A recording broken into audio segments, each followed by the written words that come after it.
এই যে হাজারটা মেয়ে রাস্তাঘাটে ল্যাংটা হয়ে ঘুরছে না, এরা কি মনে করে যে আমরা কোনো খারাপ কাজ করছি, আমরা কোনো ফিতনার মধ্যে আছে? তারা তো মনে করে আমরা পুরুষের কাঁধে কাঁধ মিলিয়ে জাতি বিনির্মাণে এগিয়ে যাচ্ছি। আর আমাদের নবীজি বলেছেন এরা দাজ্জালের শেষ অনুসারী, এই মেয়েরা দাজ্জালের শেষ অনুসারী, ও বের হওয়ার সময় চলে আসছে কাছাকাছি। তিনি বলেছেন এক শ্রেণীর মেয়ে বের হবে শেষ জামানায়, যাদেরকে মুমিন পুরুষরা ঘরে রাখতে পারবে না, ঘরের বাঁধন ছিন্ন করে তারা বের হয়ে চলে যাবে।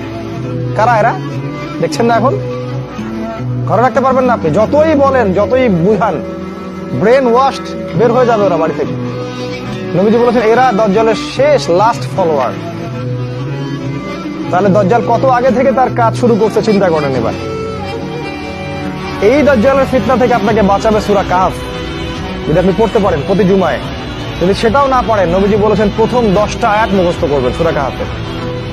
ইনশাআল্লাহ আল্লাহ পাক আপনাকে নূর দিবেন, আলো দিবেন, কিয়ামতের মাঠে এই সূরা আপনার জন্য সুপারিশ করবে ইনশাআল্লাহ।